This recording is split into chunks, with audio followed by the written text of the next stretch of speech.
March. I heard February, I've heard June. February, March. Okay. Yeah. February, would that be the 9th? Or right back around to work. Talk about your relationship with Bob Arum. I know you and him hit it off pretty good. I have a pretty good relationship. You know what I mean? He understands my intentions. He knows what I want to do for the actual sport. I want to bring attention to youth culture. It's the whole genre of hip-hop music is relatively active with that same audience that I'd like to attract to the actual sport. You know, as far as the UFC is concerned, 56% of their demo is from 15 to 34, and boxing is 30 and up, so we should actually be getting the youth involved in it. Entertainment's a big part of that. I understand you have... Yeah, that's what back to Adrian Broner. Right. See, it's the show away from the show that makes him exciting. So when you talk like he talks, and you start backing it up, because that last fight he really went to work. Yeah. You know what I'm saying? You start backing it up, then we got to respect it.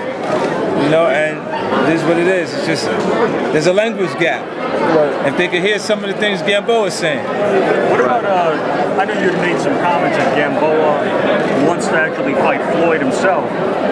Is that a legitimate goal that he has to get Floyd in the ring? Well, he was upset. He was upset at Floyd's choices not to actually to invest. After he helped him into this actual situation.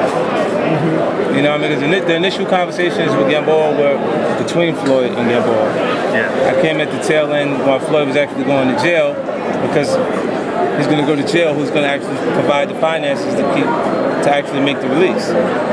So, you know, I actually took care of it while he was gone, and it turned into something that we do between me and Gamboa, and he feels like Floyd kind of, you know, left him out there. Then he calls and he doesn't want the cut man to work with him. Don't want Raphael working with him. You know. So what about Pacquiao and Marquez itself? What do you think about the fight? Pacquiao against Marquez? I think it's exciting, man. It's the fourth one.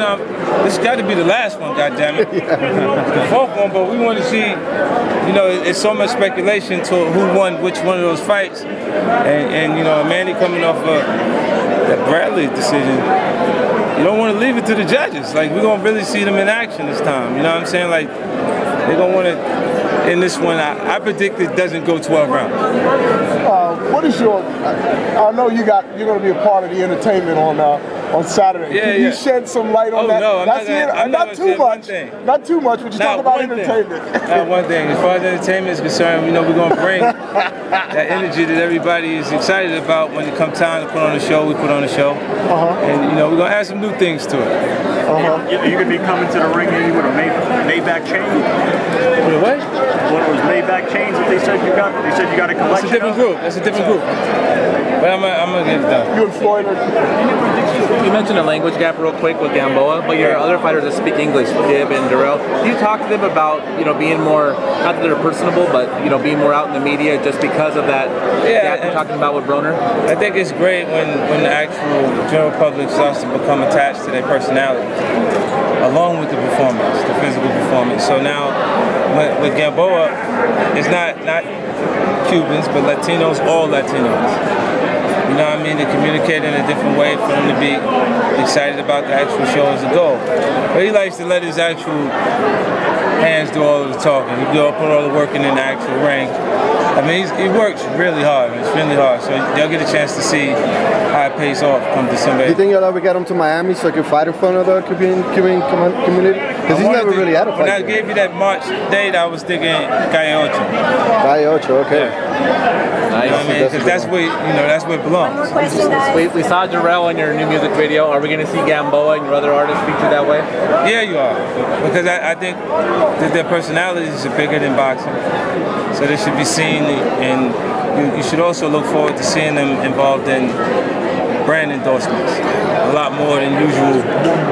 The one thing that Andre said when I interviewed him about you is that you make them feel a part of their own careers. Right. You will let them know what's going on up front. What is the concept in that, and why do you think it? Well, I got a reputation to uphold myself, right? So I couldn't have fighters run around saying that I beat them out of their money. And so some of the things that have been said within tradition, within the actual sport, I can't actually be viewed that way. It would do more damage than help. It would to me, you know what I mean? So a lot of the actual portions of the fight promotions part that they didn't have any idea of what was going on, that I'm informing them as we go. You know, so it's exciting. It just makes them feel a lot more comfortable, you know, in the space that they're actually in because they're more knowledgeable. Thanks a lot.